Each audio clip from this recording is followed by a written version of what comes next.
Capítulo 4. La princesa y Tania visitaron primero a una anciana de la familia Isevolsov que vivía en un fabuloso palacio en las riberas del Neva. Era tan vieja y había pasado por tantos eventos dramáticos en su vida que no le interesaba lo que sucedía en ese momento. Sin embargo, era una gran admiradora del zar y no cesaba de comentar su encanto y su imponente apariencia. Poco antes la había visitado Madame de Staël, la escritora francesa, que lo ensalzaba en extremo diciendo que la conmovía profundamente la noble sencillez con que él procuraba lo que más convenía a Europa.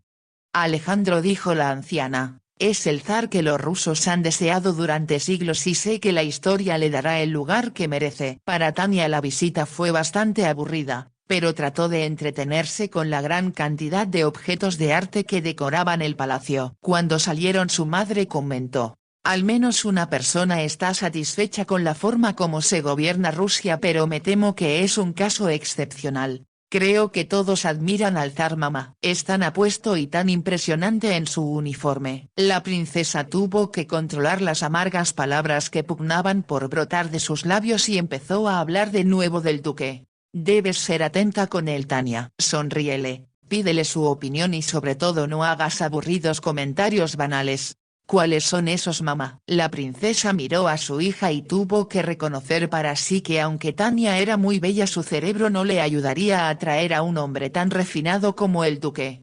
Su siguiente visita fue al Palacio de Invierno, donde preguntaron si sería posible tener una entrevista con la zarina. Elizabeth Feodorovna siempre había sentido gran afecto por la princesa, de modo que no se sorprendieron cuando se les hizo saber que estaría encantada de verlas.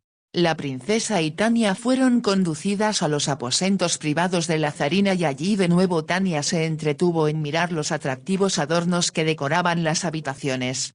La zarina y la princesa charlaron con gran seriedad. Debido a la crisis, la pareja real era mucho más feliz en esos tiempos. El zar ya no dedicaba la mayor parte de sus horas a María Naryshkina porque buscaba el apoyo que su esposa le daba con todo el corazón. Es usted muy valerosa, dijo a la princesa. Trato de serlo, pero no sabe cuánto me duele ver cómo sufre mi amada Rusia. La zarina lanzó un profundo suspiro y añadió: estoy segura de que Dios no la abandonará, pero la presente situación me hace muy desdichada. La princesa apretó la mano de la zarina para indicarle que compartía sus sentimientos. La zarina, con voz muy suave, habló del fondo que había destinado para los huérfanos y explicó que había donado la 9ª parte de su renta anual para actos de caridad.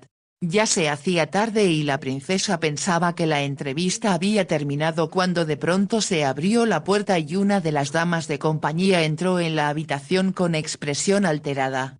«Su Majestad», exclamó. La emperatriz se puso de pie con aprensión. «¿Qué sucede?». «Dicen, señora, que los franceses se han desviado de su ruta y que vienen en dirección de San Petersburgo». «No puede ser verdad». «Me lo dijo el capitán de la Guardia Dorada, señora, a quien se le informó que el gobierno planea la evacuación de todos los tesoros de la ciudad». «No puedo creerlo. Debo ver de inmediato a su Majestad Imperial». La zarina salió del aposento y la princesa tomó de la mano a Tania para dirigirse a la puerta del palacio. Los corredores estaban atestados de gente que corría de un lado a otro y hablaban con voz alta, pero lo que decían no tenía sentido. La princesa se cruzó con una dama conocida, quien exclamó: «Es intolerable e inconcebible que se nos amenace así. ¿Nadie detendrá al enemigo antes que nos alcance?». «Estoy segura de que así será», repuso la princesa tratando de tranquilizarla. «Juro que me cortaré la lengua antes de hablar francés otra vez», gritó casi histérica su amiga, «y todo francés, hombre o mujer que esté en San Petersburgo debe ser arrojado de la ciudad o enviado a Siberia». Lanzó la frase en tono venenoso y se dejó llevar por la gente que corría, gritaba y lanzaba injurias contra los franceses y contra su líder Napoleón. La princesa y Tania abordaron el carruaje que las esperaba y mientras se alejaban la joven preguntó: «¿Nos matarán los franceses, mamá?». «Estoy segura de que tu padre y el ejército ruso los detendrán antes que lleguen a San Petersburgo», contestó la princesa con voz firme. Pero mientras hablaba se santiguó y empezó a orar entre dientes. Encontraron el palacio Izebólsov muy tranquilo y silencioso en comparación al tumulto que dejaron atrás en el palacio de invierno. Sin duda alguna la noticia no había llegado a la servidumbre y el mayordomo le informó a la princesa. Su señoría el duque de Westminster vino durante su ausencia señora. La princesa frunció el ceño. ¿Le dijo a qué hora regresaría yo? No me lo preguntó su alteza pero charló con la señorita Bayón y ella debe habérselo informado. ¿Charló con la señorita Bayón? Preguntó cortante la princesa. Preguntó por ella su alteza y le informé que se encontraba en el salón de música. La princesa apretó los labios. Varias veces había pensado en la extraña manera como se miraron el duque y Soya al conocerse, y al recordar el interés que el duque mostrara por Soya su mirada se ensombreció. Sin decir nada Tania subió a toda prisa por la escalera y al llegar al corredor el sonido de la música le indicó dónde podía encontrar a Soya. La princesa abrió la puerta. Soya estaba sentada al piano con el rostro levantado y la mirada perdida como si fijara la vista en el espacio y olvidara el mundo que la rodeaba. Tenía una expresión radiante y la princesa jamás la había visto tan hermosa. La princesa cerró la puerta con fuerza tras ella después de gritar a Tania que la había seguido que se alejara. El ruido hizo que Soya volviera a la realidad, dejó de tocar y se puso de pie. La princesa avanzó hacia ella y cuando llegó junto al piano le espetó con voz dura. «Tengo entendido que el duque de Westminster estuvo aquí». «Así es señora». «¿Permaneció mucho tiempo?» «No mucho señora». «¿Cuánto?» «No lo sé con exactitud señora. Sabes bien que no tienes derecho a recibir a un caballero en mi ausencia. Esa no es la forma como espero que se comporte una joven huésped de mi casa». «Lo lamento señora pero el duque entró inesperadamente. Cuando se dio cuenta de que no estaba usted en casa charlamos unos minutos y se retiró». «¿Qué dijo?» «¿De qué hablaron?» «De música y de mi padre». Su respuesta directa y sincera debía haber aplacado a la princesa pero en cambio la hizo indignarse más todavía. Todo el resentimiento que escondía en su alma porque Soya opacaba a Tania y atraía a los hombres sin aparente esfuerzo pareció estallar hasta que no pudo contenerse más. «Tus compatriotas se dirigen hacia San Petersburgo. Amenazan nuestras vidas y todo lo que nos es amado y sagrado. Será mejor que regreses al lado de tu padre porque no intento alojar bajo mi techo a un enemigo». Soya abrió los ojos asombrada ante lo que escuchaba y cuando la princesa terminó de hablar dijo con voz baja pero con serena dignidad.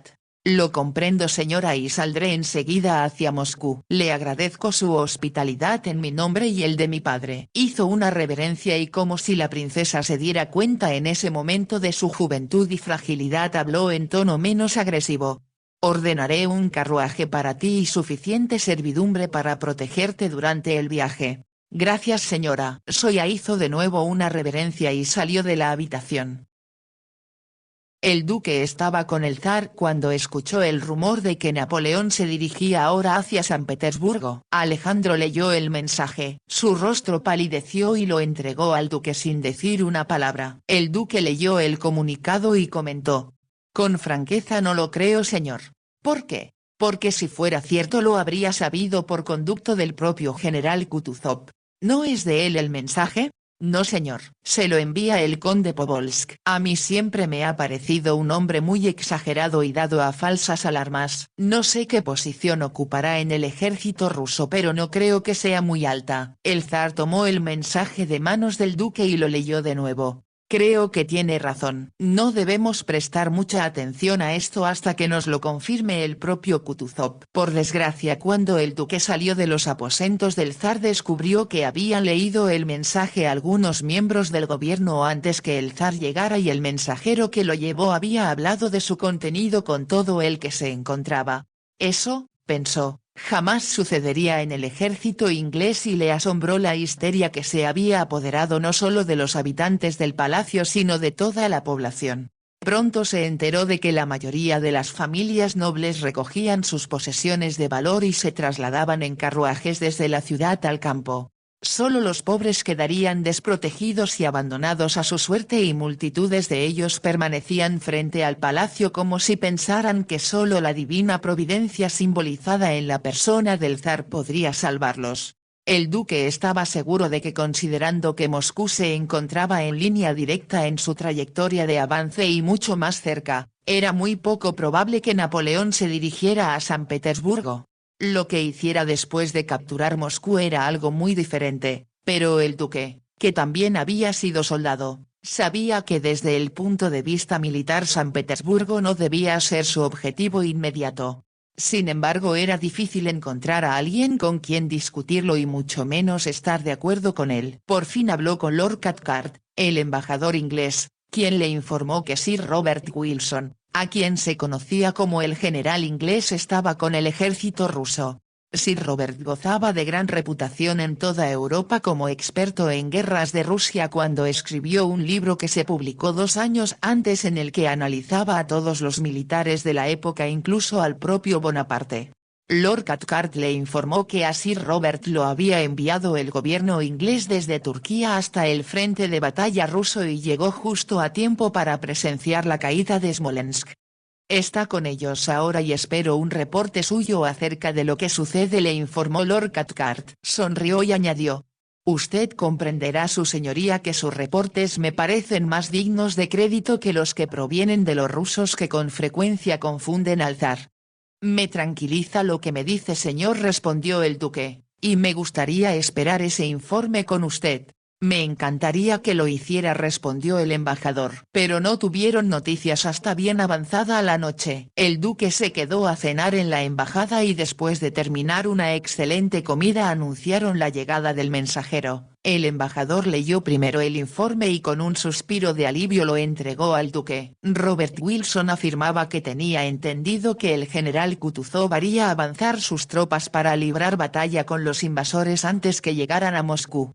«Ese es el objetivo de Bonaparte», escribía, «y no hay duda de que debe evitarse que lo consiga». Allí terminaba el breve mensaje y el duque miró sonriente al embajador al decir: «Estaba seguro de que el pánico que se abatió sobre San Petersburgo era infundado». «También yo», convino Lord Cathcart. Se puso de pie y añadió: «Debo entregar esto sin demora al zar, pero le agradecería a su señoría que tuviera la bondad de informar a todos los miembros del gobierno que pueda localizar lo que acabamos de saber».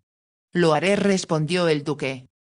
No resultó una tarea sencilla, pero 3 horas más tarde se enteró de que entre él y el embajador habían logrado que se anularan varias órdenes dictadas por el pánico, logrando evitar que mucha gente de importancia abandonara la ciudad.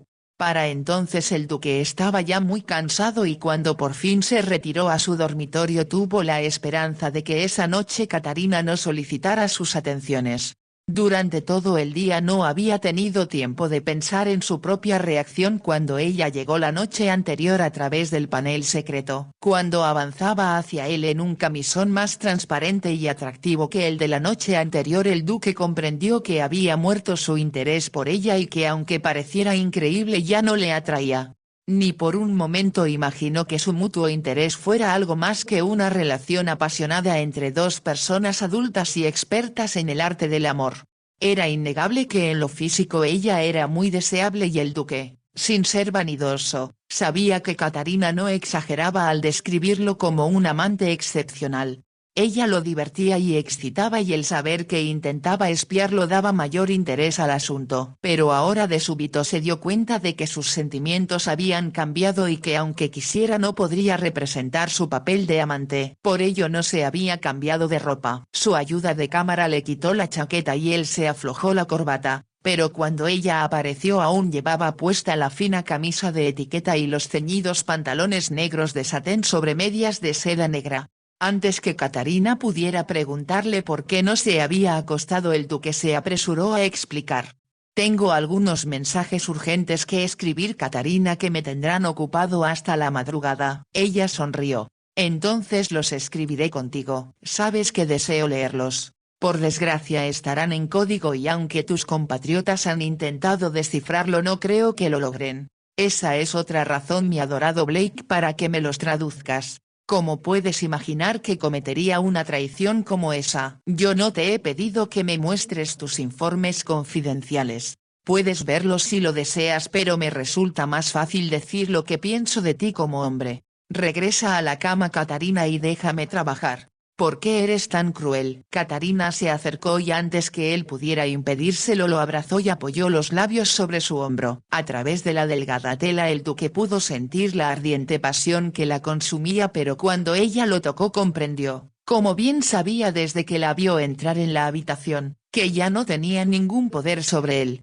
Era difícil creerlo, después de su intensa relación y del violento deseo que los había consumido. El duque puso los dedos bajo la barbilla de Catarina y la hizo levantar el rostro hacia él. Por un largo momento la miró notando el fuego que ardía en sus ojos y su respiración agitada. ¿Cómo sucedió esto?, se preguntó y supo la respuesta como si alguien se la dijera con voz alta. Y cuando Catarina se marchó renuente él se quedó a solas como lo deseaba y se dirigió hacia la ventana para aspirar el aire tibio de la noche. Su mente repitió la música que tocaba Soya y que su padre tituló El deshielo. Pensó al escucharla que aquella melodía derretía en su interior años de cinismo durante los cuales había creído que solo había dos categorías de mujeres, las que eran deseables y las que no lo eran. No era una barrera física la que había surgido entre él y Catarina sino una referente al espíritu. Se sentía como un caballero que se proponía participar en un torneo y que como gozaba del favor de su dama había perdido el interés en las demás mujeres. Era increíble pero comprendió qué había sucedido. La música que Soya tocaba parecía llegar no solo a su mente sino a una parte de sí mismo que había ignorado durante mucho tiempo y que alguna vez había llamado alma. A la mañana siguiente cuando el duque se levantó descubrió que el palacio había recobrado la normalidad y que la confusión y el caos del día anterior parecían no haber sucedido jamás. El zar estaba de excelente humor y seguro, después de leer la Biblia durante la noche, de que Kutuzov, a quien Dios mismo protegía, evitaría que el ejército francés llegara a Moscú. El duque al escucharlo empezó a forjar una idea en su mente pero no dijo nada por el momento. Sin embargo salió del palacio en cuanto pudo y se dirigió de nuevo hacia el palacio Izebólsov. Se dijo que era su obligación avisar a la princesa que eran falsos los rumores que anunciaban que Napoleón se dirigía a San Petersburgo. Pero sabía que el verdadero motivo de su visita era ver de nuevo a Soya. La noche anterior había pensado en ella al acostarse y después la vio en sueños.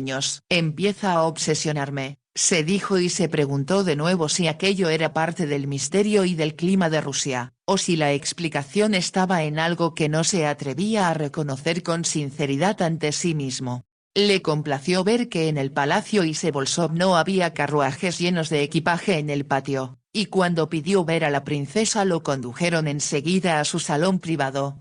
Cuando lo anunciaron la princesa se levantó del escritorio donde escribía unas cartas y lanzó una exclamación de alegría. Blake, estoy encantada de verlo y con seguridad podrá responder a todas las preguntas que estoy ansiosa de hacerle. Espero que ya se haya enterado de que el pánico de ayer fue provocado por un falso rumor del conde Pobolsk. La princesa rió. Debí adivinar que Félix estaba en el fondo del asunto. Por suerte uno de mis amigos me visitó anoche para decirme que había hablado con Lord Cathcart y que no había de qué preocuparse. Sabía que usted más que ninguna otra persona sería sensata. ¿Qué desea tomar, café o vino? Café por favor. La princesa dio una orden y el duque esperó hasta que el sirviente se retiró para decir. Espero que Soya Bayón no se haya inquietado por el rumor. Estoy seguro de que ya se preocupa bastante por el peligro que corre su padre en Moscú. Pierre Bayón es francés, respondió la princesa con frialdad, y después de lo que todos sufrimos la noche pasada todos nosotros, durante mucho tiempo, consideraremos a los franceses como nuestros más implacables enemigos. El duque la miró sorprendido. Pero eso no incluye a Bayón y a su hija. Como mi esposo está en peligro de que lo mate una bala francesa y ese país nos invadió de un modo indigno, temo que no podré guardar la menor consideración a ningún ciudadano francés, sea quien sea. El duque estaba atónito pero como quien le preocupaba era Soya preguntó apresuradamente. ¿Podría hablar con la hija de Bayón? Me temo que debe estar muy perturbada por la actitud de usted. No tiene por qué preocuparse por ella. No tiene la menor relación con usted, pero me admiró su talento como bailarina y también como pianista. Lo creo, pero sugiero que hablemos de otras cosas ya que no tengo la intención mi querido Blake de que riñamos a causa de una jovencita sin importancia que era solo la maestra de francés de mi hija. Por supuesto que no reñiremos pero insisto en hablar con Soya. Estoy seguro de que usted no me lo impedirá. ¡Qué insistencia! Debo decirle Blake que me sorprende. Ni por un momento pensé que le interesaría una jovencita pero en ese caso, ¿por qué no mi pequeña Tania? Ya le dije que Tania sería perfecta para mi hermano y también repito mi promesa de ofrecer un baile para ella en la casa Westminster cuando usted la lleve a Londres. La princesa sabía lo que esa concesión significaba y exclamó entusiasmada. Es maravilloso Blake. Sé lo que eso significará para el debut de Tania en ese esplendoroso círculo social tan exclusivo del que usted es miembro prominente. Me halaga Sonia, pero insisto en hablar con Soya. La princesa le lanzó una mirada retadora pero sonrió al decir. Lo lamento pero es imposible. ¿Por qué? Porque Soya partió esta mañana rumbo a Moscú. ¿Quiere decir que la despidió? La envié de regreso a casa de su padre. ¿Por qué? Porque es francesa y pensé que allá estará más segura ya que aquí los ánimos estaban muy exaltados contra los franceses. De verdad pensó que Moscú, que en cualquier momento puede atacar Napoleón, es más seguro. El tono del duque era de reproche y la princesa lo miró con cierto temor antes de responder. No es asunto suyo Blake lo que hago en mi casa y con mi servidumbre. El duque se puso de pie. ¿Se va? Preguntó la princesa consternada. Sí, me voy. Adiós Sonia contestó él. Tomó la mano de la princesa, la rozó apenas con sus labios y salió del aposento. Blake. Gritó ella en tono de súplica. Pero el duque no pareció escucharla. Al volver al palacio el duque ordenó que prepararan de inmediato su equipaje y se dirigió a las habitaciones del zar Alejandro que estaba ocupado pero en cuanto tuvo un momento libre lo recibió.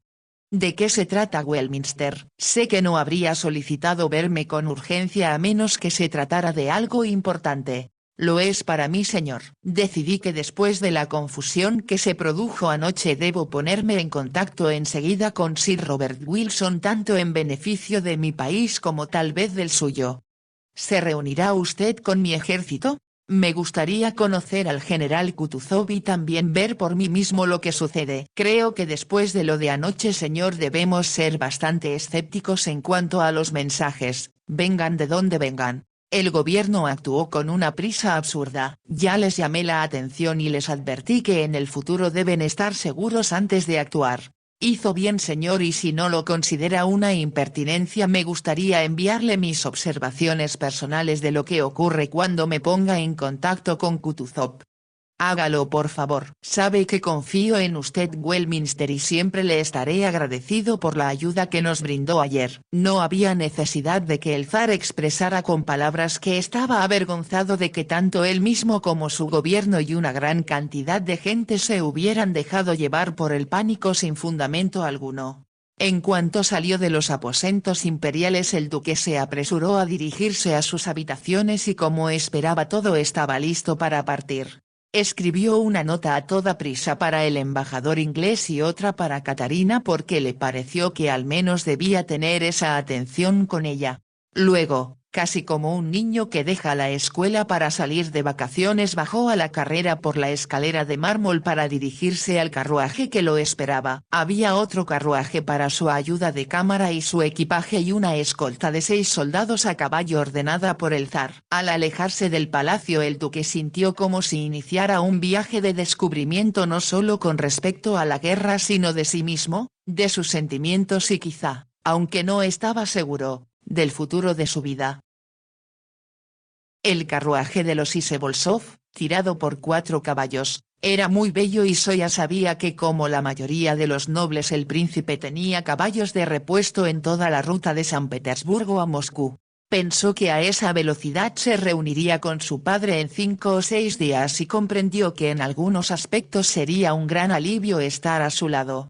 Sin embargo a él podría molestarle que ella regresara al peligro que significaba, no solo la amenaza de los franceses, sino el gran duque. Él le había hecho la vida intolerable hasta que su padre la convenció de que saliera de Moscú. Como no podía entrar en la casa para verla, el gran duque permanecía afuera, y ello impedía que Soya pudiera salir. Él además anunciaba su presencia a través de constantes obsequios, ramos de flores y cartas. Ella se negaba a comunicarse con él y los sirvientes devolvían enseguida cualquier obsequio de valor. Pero Soya vivía todo el tiempo con el temor de que el gran duque, llevado por el despecho, decidiera vengarse en su padre. Ningún ruso, fuera quien fuera, se atrevería a desafiar o a ofender a alguien de la importancia de aquel personaje. Pero aunque Pierre Bayon se reía de sus amenazas, Soya temblaba ya que conocía la obstinación del carácter ruso que los hacía luchar aunque estuvieran derrotados.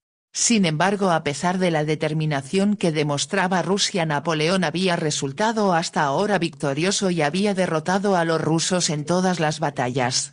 Soya comprendió que sus simpatías debían estar con ambas potencias en conflicto, ya que no solo tenía sangre francesa, sino rusa, pero no podía evitar tomar partido por el país de su madre.